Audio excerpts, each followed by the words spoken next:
We are recording. Yes, we are. All right. My name's Colin Lamb, a.k.a. the Tone Wizard. Welcome to Ween Talk episode 24, entitled Eli from the Ween Zine, because the person in the screen to my left is Eli from the Ween Zine, which is something that I found through Instagram that is very fucking cool, man. I got to say, as somebody who's pumping out some Ween content myself, I really like what you're doing. I think there's a lot of value to that, and it's fucking cool, man. So how you doing? Thanks. I'm doing great, man. I'm just sitting here right in the crux of finishing the next issue 6 of the Ween Zine. So I'm super psyched about that. Right. Another ton of submissions. Yep. A secret submission that perhaps I'll let y'all know about today. Secret submission. Did maybe Diener's picked up an easel and he's not doing those Evite cards or whatever they are, and he's just gonna paint now? Oh, cameos? Yeah, cameos. I thought about paying him for like a commercial or something, like everyone go out and pick the Ween Zine. I still might do it, but I thought of that too, but I think that he'd probably watch my channel and he'd be like, I don't like you. I think he actually. We did have Diener. We did get Diener. We interviewed him for a couple of these, actually. I think 2 or 3. Yep. And the most recent one, issue 5. Yeah. We did a great interview with him about his new guitar, about the guitar that he got from, maybe that was 2 issues ago. They all go together so much. Alembic. We interviewed the Alembic guitar people and Diener together about his new guitar, which was sweet. Shit. So is he moving off a Fender, or is this just something he's going to be playing sort of periodically? Oh, my Lord. There is a giant horsefly in my room. Oh, shit. I was wondering what that was. Horsefly. Oh, yeah, you're down in L.A. They still have flies this time of year. I didn't think they did. And how do you get in here? There's no open windows. You know what? This wouldn't be the first time there's been a fly-related incident on my channel. Actually, I had fruit flies earlier on in the year, and I basically derailed one of my videos by chasing it around the screen like that for about 5 minutes. So, by all means, man, go ahead. Maybe those are some of the flies on my deck. Yeah. It could be. So I just want to say that you, for people watching, you're joining us from LA, and I greatly appreciate that. Before we get into the Ween Zine, which I do want to talk about, obviously, I like to ask whoever comes on the show, first things first, is how you got into Ween. Totally. It's crazy. Like, I had an old friend, shout out. He just reached out to me for the first time in a long time. Shout out Stevie Pimp Daddy, as he programmed himself in my phone so long ago. Yeah. He gave me a CD one time that just said evil. He just wrote evil on it and gave it to me without any description. And I sat on that CD for a long time. And, I heard about Ween and did all this about, I was into Phish a lot back in the day, still am. And so, you hear Roses Are Free, but I had heard Ween because I had been listening to this evil CD, but I didn't really know what it was. Yeah. So then I put it onto my computer, and it saw that it was Ween and recognized the song. So then I put it on my iPod. Yeah.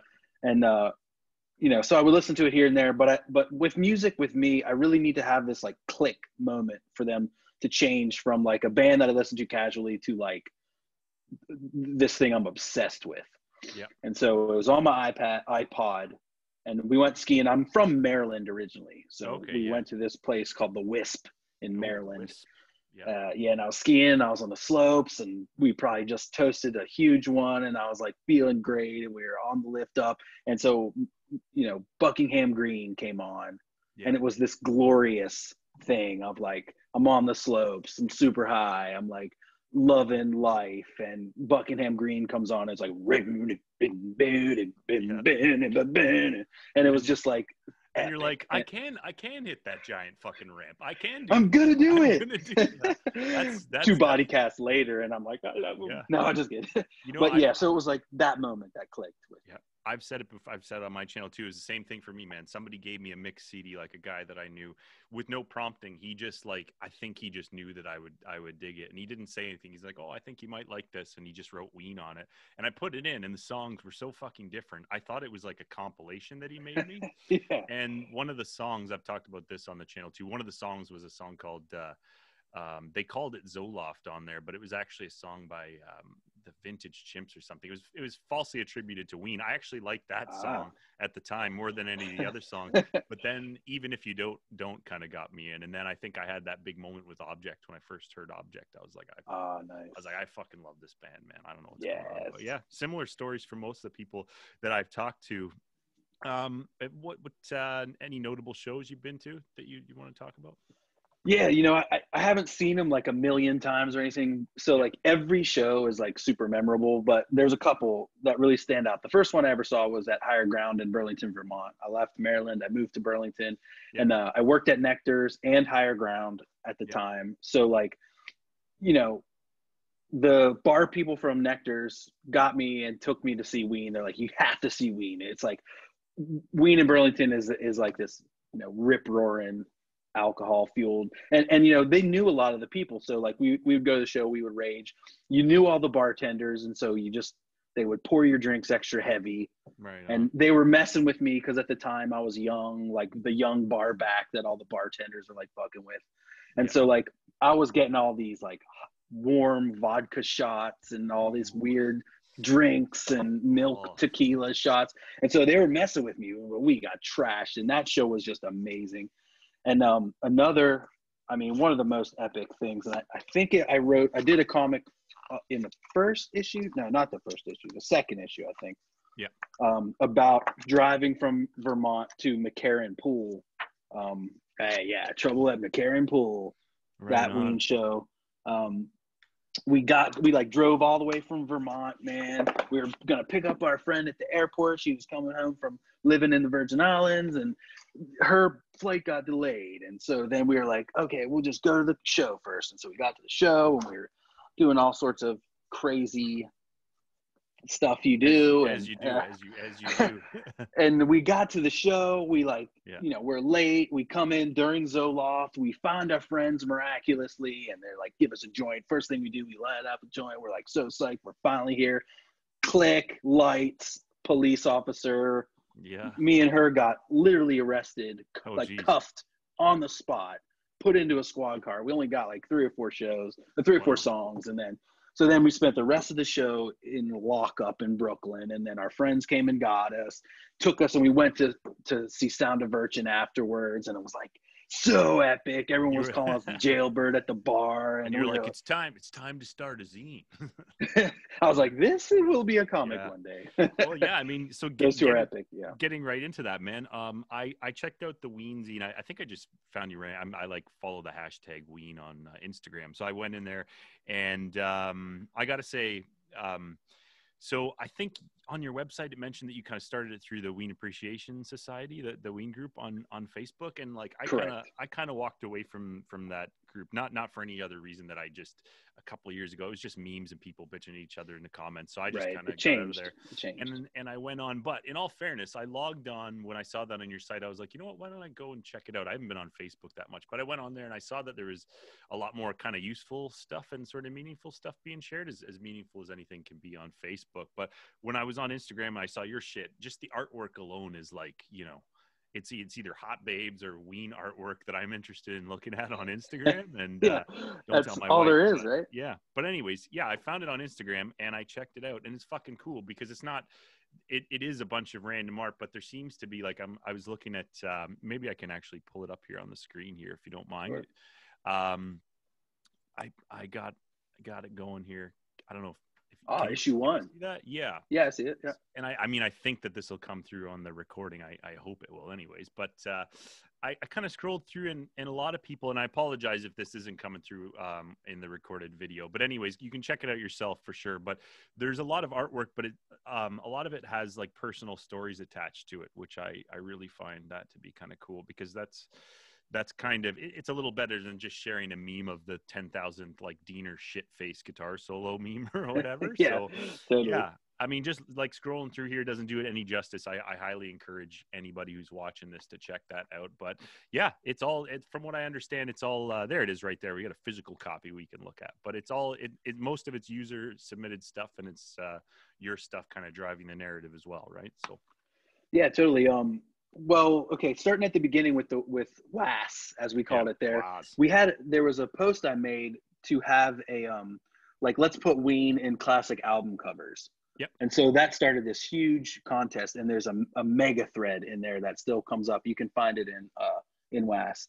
Yeah. And so then just seeing all the creativity of the people, like this Red Hot Chili Peppers one. Yeah, I love that one, man.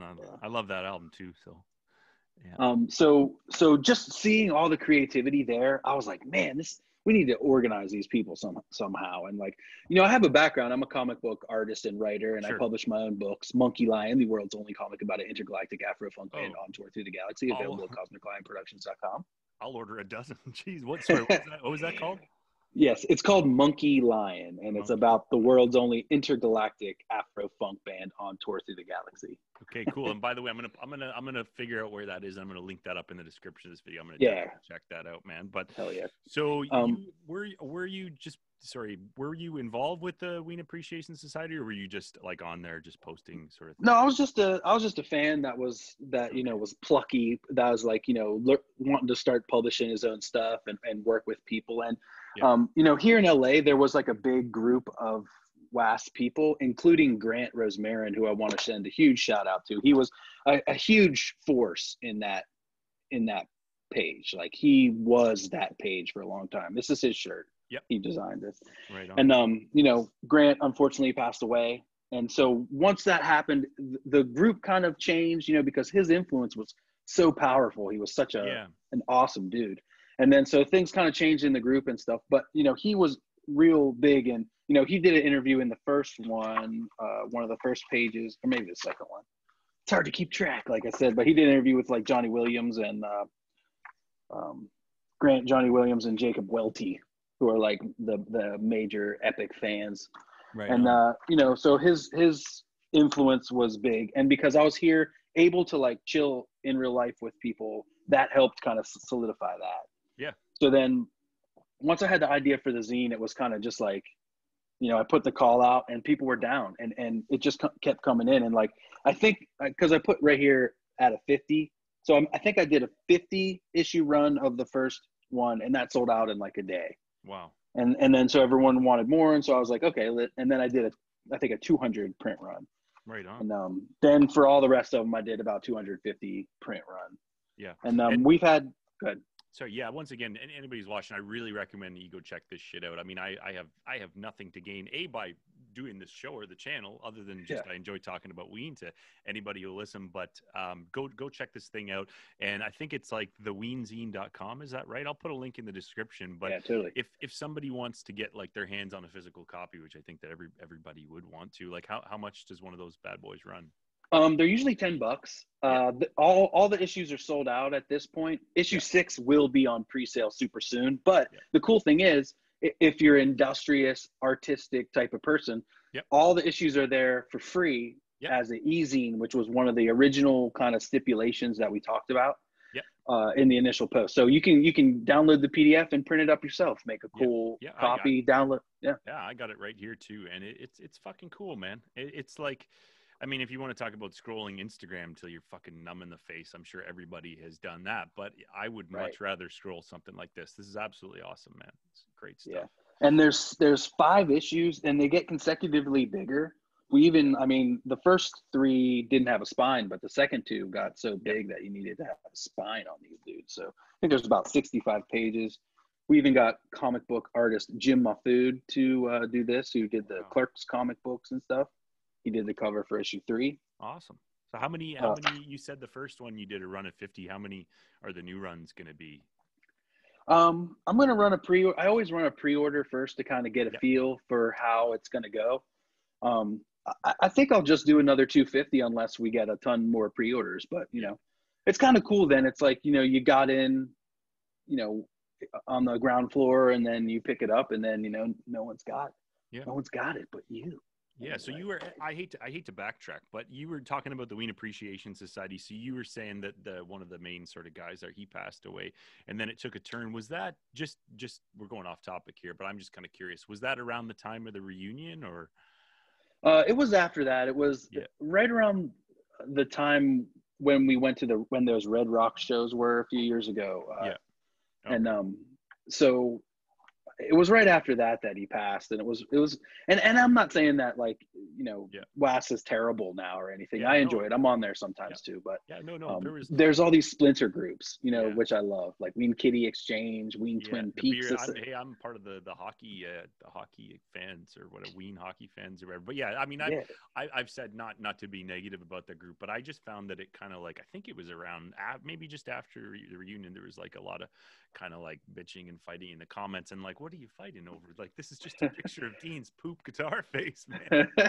So, but I will say that that I went back and checked it out, and it seems to be a lot cooler. So that's great to see. So, yeah, it's definitely a great place to start. Like if you're getting into Ween and starting to love Ween, join that group, and then find you can then find your people perfectly. Like if you're you love cats and you love Ween, the Ween Kitty Exchange is the place for you. And I'll put a link to the WASP group in the description of this video too, man.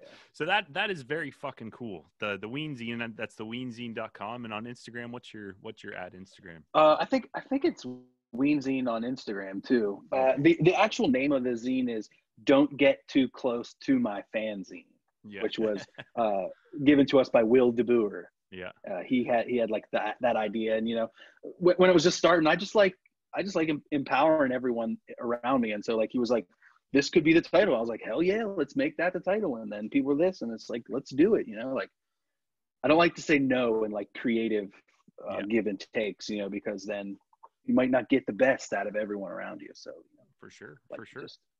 Dude, and I see a virtual drum kit behind you. Are you a drummer? I am a drummer. Yes. I started back when I was a kid, and so I'm just kind of getting back into it. My girl got that for me for Christmas, so I've been banging away on it. Are you going to get involved in like a Ween tribute or something like that? I would love to. There is some people here, some WASP people that I knew that had a great band, and their drummer, Steve, shout out Steve. Yeah. He moved, I think, to Oregon or something like that. So they have room for a drummer. I don't know. Yeah. But Tim and Colleen. I did like a call out for people to submit Ween covers. I've done that in a couple of the previous episodes, and people have sent stuff in. So if you get something together, man, send it in. Or if you're any of your other groups, I have an epic one. Yeah. I have an epic cover. Yeah. Because Grant did a lot of these mutilated hits things where he got a bunch of people. Yeah, they're all on. I think it's Archive is where they all are. Archive. You know what? I think I fucking stumbled across that. Archive. They're great.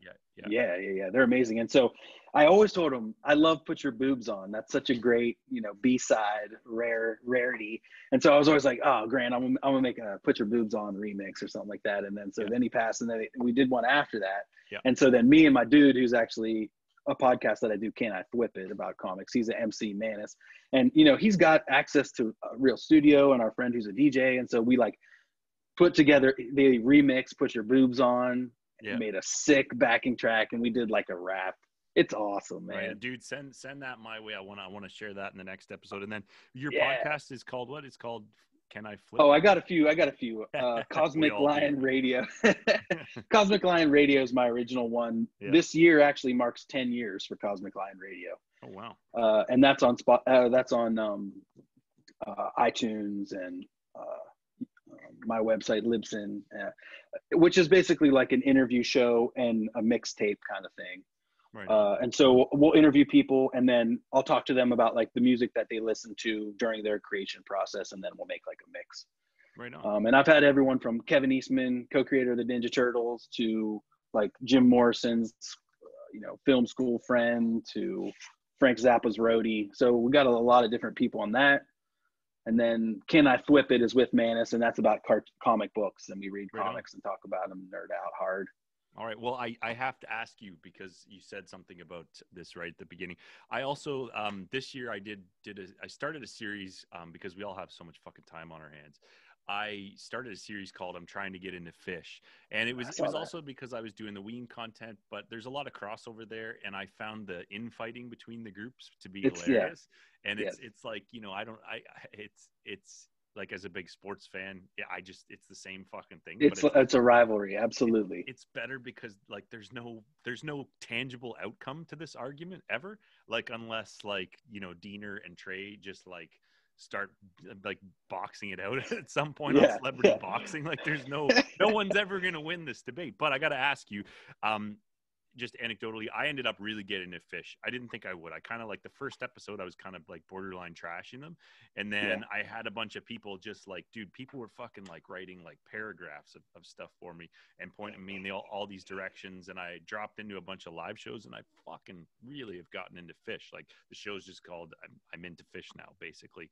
And where are you at? Where are you at with Phish? I got to tell you, man, as far as live music experiences in my life, they're the number one. Like, I love Ween, don't get me wrong. I know there's a battle between them. I don't see it.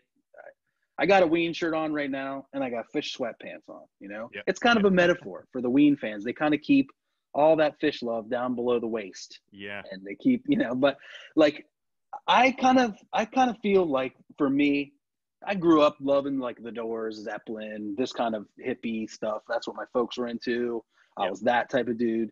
And so with Phish, I consider that they're like the band of my life. You know, like I came into them at a time where, you know, I saw them once in 2000 before the first hiatus, and, you know, blew my mind. We ate so much acid, and we were in high school. We were little kids, and it just, throughout my life, they've just grown with me. You know, hell, I moved to Burlington because I wanted to work at Nectar's and see them.